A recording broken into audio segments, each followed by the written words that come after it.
मुंबई से। राधे राधे महाराज जी। महाराज जी, आपने अपनी डायरी के बारे में काफी बार सत्संग में बताया। महाराज जी, उसकी सबसे महत्वपूर्ण बात कौन सी लगी आप? आपकी डायरी के बारे में आप बोलते थे कि कोई महापुरुष आपको कुछ बोलता था तो डायरी में आके लिख लेते थे जब आप साधन अवस्था में थे। तो महाराज जी, आपकी सबसे महत्वपूर्ण बात उसमें क्या लगी महाराज? निरंतर भजन करने की प्रेरणा जिन जिन महापुरुषों से मिली, उन महापुरुषों के वचन लिख करके सबका सार हम पूरी डायरी का बता रहे हैं कि हमको निरंतर भगवान की स्मृति में लगे रहना चाहिए। नाम, मंत्र, कथा, नाम कीर्तन, सत्संग, इन सबको मिला करके हम अपने समय को, कर्तव्य को भी कृष्णार्पणम मस्तु करके हर समय में भगवान से जुड़े रहना चाहिए। और पूरा वो तो ग्रंथ लिखा हुआ है, हाँ, जुड़े रहना चाहिए। एक लाल स्वामी जी संत मिले थे, बड़े योगी थे, गंगा के किनारे एकांत खेचरी मुद्रा में रहते थे। तब उन्होंने रात्रि में वो मिलने का समय दिया, तो रात्रि में उनके पास गए तो पास बैठा ला और वो कुछ ही वचन बोले थे। उन्होंने कहा, जैसा सोचोगे वैसा बन जाओगे, जैसा बनना वैसा सोचिए, असंग रहिए, किसी का संग मत कीजिए। दो तीन बातें उन्होंने बोली, तो वो बातें डायरी में लिख करके, जैसा सोचोगे वैसा बन जाओगे, जैसा बनना है वैसा सोचिए। और दूसरी बात, असंग, किसी का तो आज तक हमारा कोई दोस्त नहीं हुआ और कोई दुश्मन नहीं, सबसे प्यार है, सबसे अपनापन है, लेकिन हमारा पर्सनल कोई नहीं है। प्रिया प्रीतम के सिवा, आचार्य के सिवा, गुरुदेव के सिवा हमारा पर्सनल कोई नहीं कि महाराज के पर्सनल व्यक्ति है, हमारा कोई नहीं है। तो डायरी की कृपा से ही हमारा जीवन चला है। और डायरी में प्रधानता उड़िया बाबा के वचन और सिद्ध महापुरुषों के वचन। अंशना भार्गव जी, दिल्ली से। राधे राधे महाराज जी। महाराज जी, क्या आत्मज्ञान पाने के बाद व्यक्ति का मैं पूरी तरह समाप्त हो जाता है या सूक्ष्म रूप में रहता है? देखो, दो मैं है, एक शुद्ध परमात्मा स्वरूप मैं है जिसे ब्रह्म कहते हैं, और एक अंतःकरण धर्म में मैं है, मन, बुद्धि, चित्त, अहंकार। ये जो अंतःकरण का अहंकार है ये लय हो जाता है, ये पूर्ण रूप से लय हो जाता है। जो शुद्ध मैं है वो आत्मस्वरूप में स्थित जो महापुरुष है वो रहता है। जो अंतःकरण का मैं है वो नष्ट हो जाता है। अंतःकरण के मैं में शरीर को लेकर के अभिमान होता है, देहाभिमान, बुद्धि तक को लेकर के अभिमान होता है, और धन का अभिमान, बल का अभिमान, तपस्या का अभिमान, शरीर की क्रियाओं का अभिमान, ये सब होता है। तो अंतःकरण का जो मलिन अहंकार है वो नष्ट हो जाता है। शुद्ध मैं जो परमात्मा स्वरूप है वो बचता है, उसी का तो बोध होता है। वही शुद्ध स्वरूप जो मैं है वो परब्रह्म, अहम ब्रह्मास्मि, मैं ब्रह्म हूँ, ये अनुभव होता है। उसको अपने स्वरूप का अनुभव होता है, उसे ही आत्मबोध कहते हैं। आत्मज्ञान का मतलब है वेदांत शास्त्रों का प्रवचन कर लेना, वेदांत शास्त्रों के विषय में चर्चा कर लेना, पर बोध का मतलब है स्वरूप का बोध हो जाना।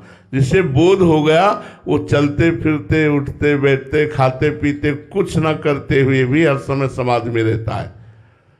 क्योंकि जो कर्ता भाव अहंकार था, अहंकार विमूढ़ आत्मा कर्ता हमिति मन्यते, जो कर्ता भाव था, भोक्ता भाव था, वो ज्ञान के द्वारा लय हो गया।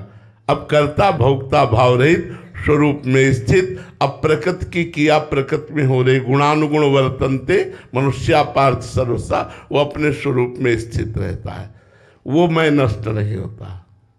गौरव चौहान जी, मध्य प्रदेश से। महाराज जी, उमा राम सुभाई जाना, ताही भजन तजी भावन आना, ये संवाद जासु उर आवे, रघुपति चरण भगति सोई पावे। महाराज जी, इस चौपाई का वास्तविक अर्थ कैसे समझें और इसको जीवन में कैसे उतारें? पहले तो जिसका स्वभाव समझना है उसके प्रभाव को तो समझिए। प्रभाव को समझोगे तब स्वभाव समझ में आएगा। इतना बड़ा महामहिम प्रभु भक्त के चरण दापता है, भक्त की घोड़े की बागडोर पकड़ करके सारथी के पद पर बैठा हुआ है, अपने भक्त की सेवकाई करता है। इतना बड़ा महामहिम प्रभु, तो जो भगवान की लीला कथा सुनकर, भगवान का नाम जप करके और भगवान के प्रभाव को जान गए, फिर उनके स्वभाव को जब देखा तो फिर उमा राम स्वभाव जे जाना, ताई भजन तज भाव नाना। इतने महामहिम प्रभु और मैं इतना नीच और इतना कृपा, इतनी कृपा, लुट जाता है भक्त, लुट जाता है। एक बार स्वामी श्री अखंडानंद जी ने पूज्य भाई जी महाराज से पूछा कि आपकी प्रिय बात कोई हो तो बताओ। तो भाई जी ने यही चौपाई कही थी, आंसू बहाते हुए।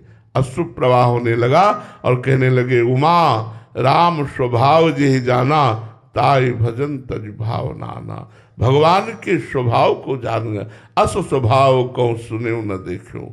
ऐसा न कहीं स्वभाव देखने में आया न सुनने में आया। क्या एक बार आप भगवान की शरण में हो गए, आपसे लाखों अपराध बन गए तो भी भगवान आपको त्यागते नहीं। जन अवगुण प्रभु मान न काऊ, दीन बंधु अति मृदुल स्वभाव। राहत न प्रभु चित्त चूक किए की, करत सुरत सय बार हिए की। ये मेरी शरण में है, बस इसी बात से भगवान उसका कल्याण कर देते हैं। इसीलिए उमा राम स्वभाव जे जाना, ताई भजन तज भाव। भगवान को केवल हृदय से एक बार स्वीकार कर लो, सब बात बन जाएगी। वो अपने प्रभाव और स्वभाव दोनों का अनुभव करा देंगे। वास्तविक उसी को अनुभव होता है, सोई जाने जे देहु जनाई। जिसे भगवान अपने स्वभाव और प्रभाव को जना देते हैं वो भगवान में बिक जाता है, लुट जाता है। और जो भगवान में लुट जाता है तो संपूर्ण वैभव उसके चरणों में लुट जाता है। महाराज जी, क्या उनके अनन्य भक्तों में भी ये स्वभाव उतरता है? क्योंकि थोड़ा अंश मात्र उतरता, संपूर्ण तो नहीं, अंश मात्र उतरता है। जो भगवान का स्वभाव है वो उनके भक्तों में अंश मात्र उतरता है, क्योंकि उन्हीं का चिंतन करते हैं हम। जिसका चिंतन करते हैं वैसे स्वभाव और प्रभाव होता है, तो अंश मात्र उतरता। पूर्ण रूप से तो भगवान के स्वभाव का और भगवान के प्रभाव का वेद भी नेति नेति वर्णन करते हैं। हाँ, वो उन अंश मात्र भक्तों में उतरता है। दिल कुमारी शर्मा जी नेपाल से, राधे राधे महाराज जी। महाराज जी, श्री कृष्ण चरणों में रति मति गति संतों के अनुकंपा से होती है, ऐसा सुना जाता है। वे संत कैसे हों और हम उन संत का संसर्ग कैसे कर सकें जो कि प्रभु के चरणों में रति मति गति दे दें? वैसे बाहरी लक्षणों से संतों को नहीं पहचाना जा सकता। बाहरी लक्षण से दंभ पाखंड नाटक भी हो सकता है, पर जो संत है तो हमको ऐसे सेवन करना है जैसे हम मिठाई की दुकान में जाते हैं, हमें जो मिठाई पसंद आई तो हम मिठाई ले लेते हैं, लेकिन हम ये नहीं देखते कि ये मिठाई बेचने वाला मिठाई खाता है कि नहीं खाता, ये हम नहीं देखते, हम मिठाई ले लेते हैं। ऐसे ही जब संत बोलते हैं तो भगवत चरणारविंद से युक्त चित्त करके बोलते हैं। हमको उनके वचनों का पालन करना है, वो चलते हैं कि नहीं ये हमें नहीं देखना। अगर हम ऐसे देखने लगेंगे तो सब संतों में दोष पैदा हो जाएगा और हम परमार्थ लायक ही नहीं रहेंगे। बाहरी लक्षण ये है, एकदम साधारण लक्षण हम आपको बता रहे हैं, जिनके संग से हमारे दोष छूटने लगे,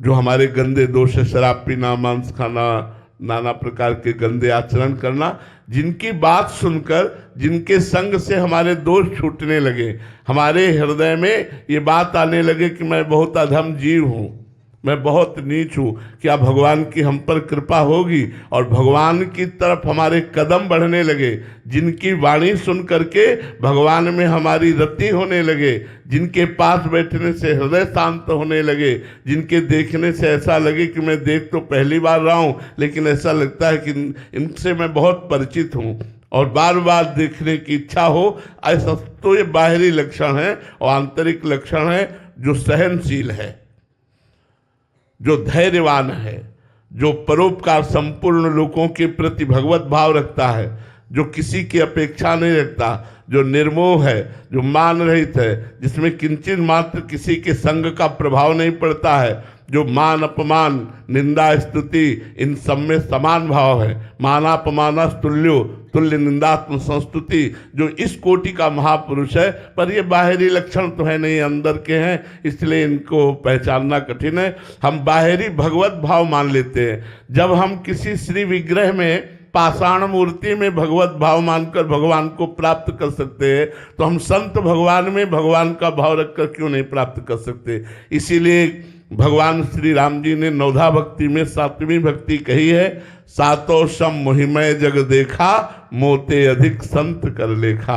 यदि हमारे अंदर साधु के प्रति भगवत भाव आ जाए तो हमारी बात बन जाए। सब में भगवान विराजमान है, फिर साधु में तो विराजमान है ही। अगर हम ये खोजने चले कि कोई हमको ऐसा संत मिले जो भगवत प्राप्त हो, तो हमारे पास भगवत प्राप्त होगा तो भी हम नहीं जान पाएंगे, क्योंकि हमारे को भी तो भगवत प्राप्त होना चाहिए, तभी हम जान सकते हैं भगवत प्राप्त है। हमारी प्राकृतिक बुद्धि भगवत प्राप्त महापुरुष को कैसे जान पाएगी।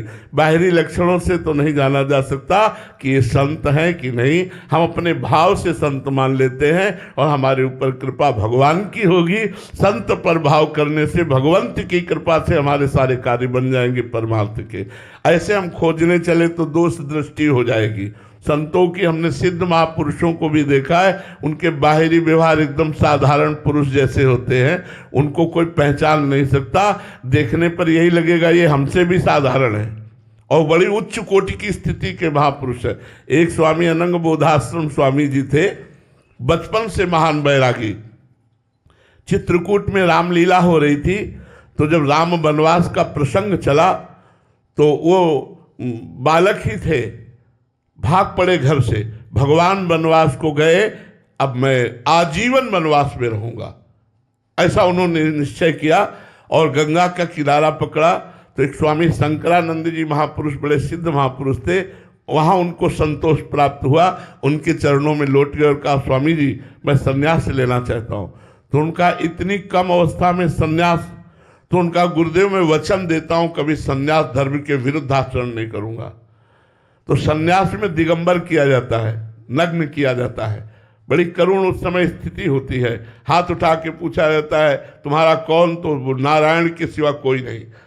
तो जब उनको दिगंबर करके सन्यास दिया गया और फिर जब बाहर निकले तो कहा लंगोटी धारण कर लो, तो उन्होंने कहा अब नहीं, एक बार जीवन में लंगोटी उतार दी, अब दोबारा जीवन में धारण नहीं। तो गंगा के किनारे पूरा जीवन तपती हुई धूप में, सर्दी में, बरसात में, कभी वो छत के नीचे नहीं रहे। ऐसे ही दिगंबर रहते दिगंबर स्वामी। और सिद्ध महापुरुष करपात्री जी साष्टांग दंडवत करके कहते कि अगर चलते फिरते ब्रह्म का दर्शन करना है तो असनी में थे, असनी में स्वामी जी थे, असनी में अनंग बोधाश्रम स्वामी जी के दर्शन करो। तो बाहरी लोग ये जान ही नहीं सकते, बाहरी लक्षणों से संतों को नहीं पहचाना जा सकता।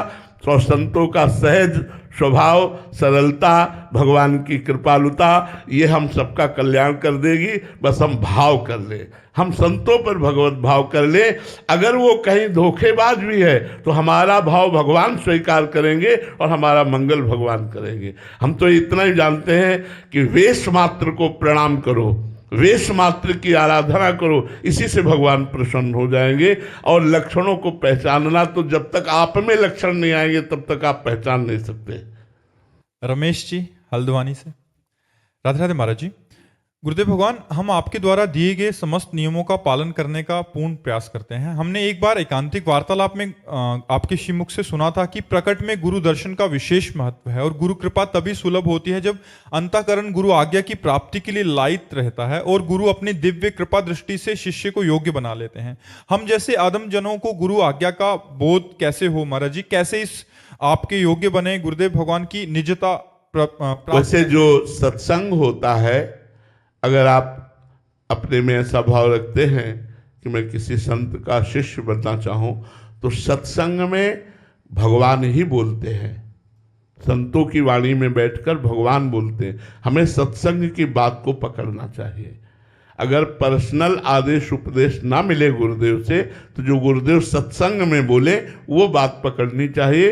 वो सार्वजनिक बात होती है, उससे सबका मंगल हो जाएगा। हमारा आपका प्रगट में परिचय हो या ना हो, यदि आप राधा नाम जप करते हैं, हमारी बात मानते हैं, तो हमारा आपका संबंध दृढ़ है। जहाँ हम जाएंगे वहीं आप जाओगे।